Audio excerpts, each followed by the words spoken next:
parents will be able to come back at any point and reclaim the child, and that they'll lose custody of the child.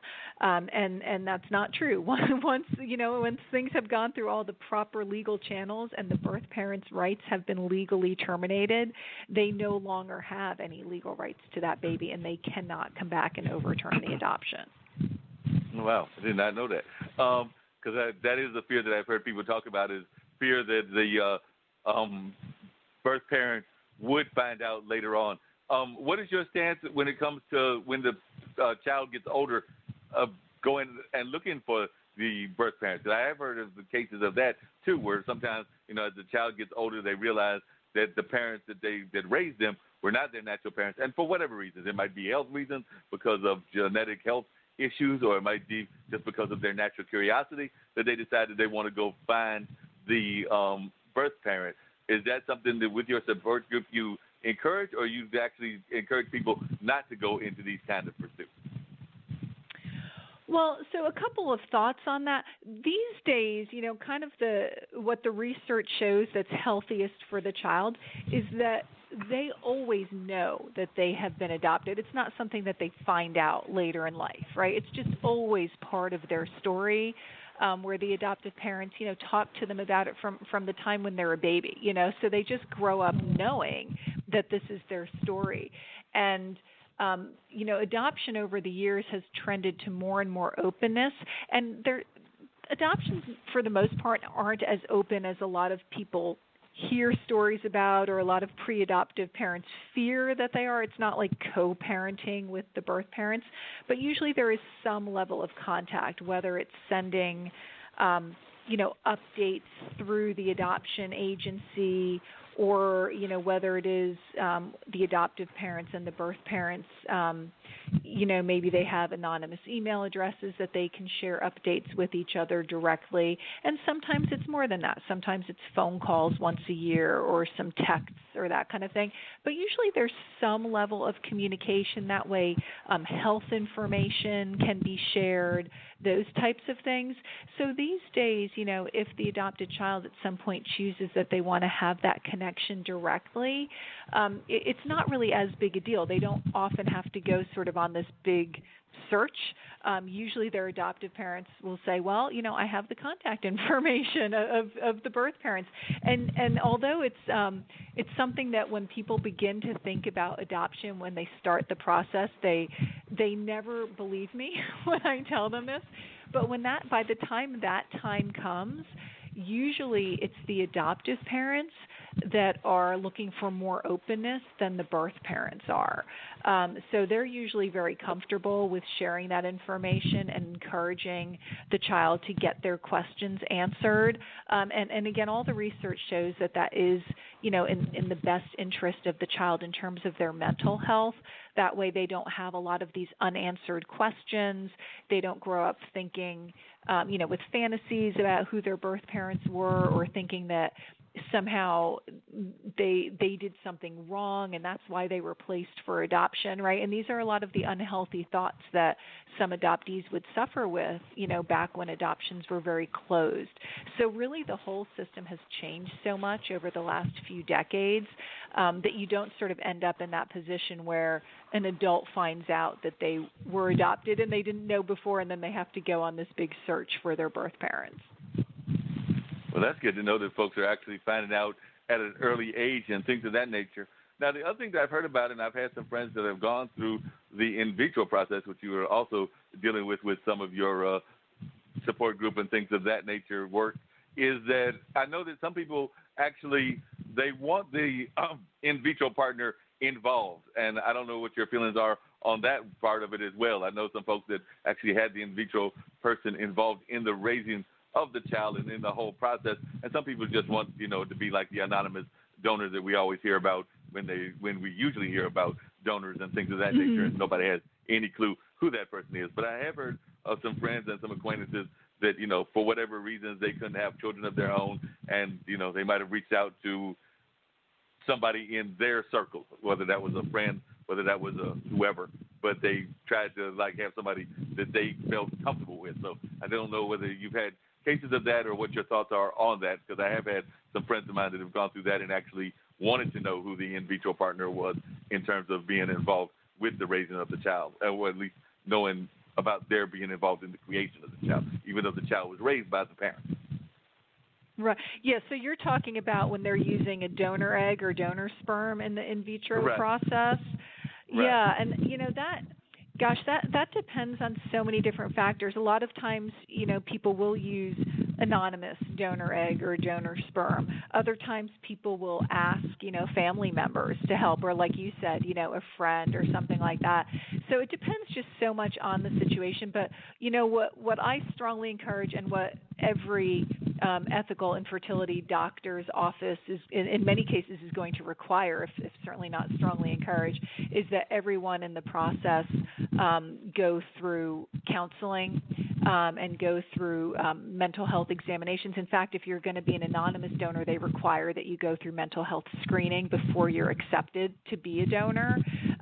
But if it is, family members or friends or people then they'll usually require that you go through counseling together, and that up front you kind of work out what the parameters are going to be, that everybody's kind of thought about and worked through what are the kinds of feelings that might come up, what are the kinds of circumstances that might come up and sort of throw us for a loop, that we weren't expecting, and that everybody comes to some sort of understanding about those. Not that relationships and emotions don't change over the years, but that at least everybody's kind of on the same page going into the process. And that counseling and therapy is just absolutely critical. I could never imagine anyone going into that type of scenario without having had that. And again, I believe almost every ethical fertility doctor's office is actually going to require that as part of the process these days. Yeah, because part of what happens, at least from what I've seen from some of my friends, is that sometimes it's, like you said, the traditional family that wants to adopt. But then there's also a very growing LGBT community that's out there. So sometimes those people that are in very loving relationships want to have a child. And since, it takes the two genders to make the child, then they will sometimes go that route. And I also know that in some cases, having had some friends that were involved in, for lack of a better term, the swinging kind of aspect of the world and everything, they want children as well, and sometimes that's where the in vitro partners come into play. Mm-hmm. But I do know that I've got some friends that are definitely out of the LGBT community, and they're sitting there going they want a child, because I've got at least, I think, 3 friends, or maybe more than that are part of those kind of relationships, and they've had children from the donor situation so they could have a child to raise while they were in these loving relationships that they were part of. Yeah, for sure. And with adoption as well, certainly over the years I've worked with lots of gay and lesbian couples, and years ago it used to be very difficult for them to get selected by the potential birth parents. It was very, very hard for LGBTQ families to get selected to adopt. But these days it's so much more common, and it's no harder for them to get selected than a traditional couple, and in some instances it's actually easier. So that's really exciting as well, that adoption is, I think, much more of an option for those families these days as well than it used to be. And in terms of your own organization, what is the target geographic area that you're serving particularly? Are you serving primarily the East Coast, the North Carolina, South Carolina area? But what is your primary area that you're serving? Or are you serving the whole country or the whole world? Yeah, and I serve, I basically serve U.S. citizens anywhere that they are. So it has to, at least one, if it's a married couple, at least one of them has to be a U.S. citizen. If it's a single person, they have to be a U.S. citizen. I work mostly throughout the U.S., but I also do work with some families where U.S. citizens are living abroad. Oh, cool. So you're working with people from throughout the world that are working on this very important issue that is definitely one that needs to be heard more about and things of that nature. So I know a lot of times. Now, at what point do you think that folks should, if you were to give people advice as to when they should consider adoption or going for these kind of methods, what is your own personal advice? Because I know sometimes people want to hear from their minister, because some people are very much into their ministerial counselors, or they want to hear from their academic kind of folks, because some people are more academic oriented, or they want to hear from their parents as to what, like you've tried it now for 2 years, you've tried it for 3 years, you haven't had a child, maybe it's time to look into other means of having children. At what point, as a counselor, do you suggest that people start thinking about these other methods, whether it's adoption, whether it's the various other methods that are out there in vitro, right. or whether it's fostering? We didn't talk about fostering, but fostering is another element that sometimes people will Yep. go to when they're trying to find a child of their own. Well, from a medical perspective, what the recommendation is, which I agree with, is that if you are under 35, if you've been actively trying to get pregnant for a year without success, that's time where you should seek out alternate paths. And if the woman is over 35, then after 6 months of trying, it can't hurt to kind of go speak to an infertility doctor as soon as possible. But as like you were asking in terms of adoption as well, and this is very hard for people who are really focused on achieving a pregnancy and having a biological child, but it can never hurt to think about, okay, if that doesn't work, what are my next steps going to be, and planning for them as early as possible, because all of these steps are very expensive. And, I end up talking to a lot of people who want to adopt, but they've spent so much money trying to, go through fertility treatments, and then it leaves them in a really tough position. And a lot of times they say to me, I wish I'd thought about that earlier, and then maybe instead of that last treatment, maybe I would have thought about adoption a little bit earlier, and I wouldn't be in this financial situation. So I think thinking through all of your options early on and saying, okay, if this works, great, this is the plan. But if this doesn't work, what's the plan going to be then, and how can I best be prepared for that, can really serve you well in the long run.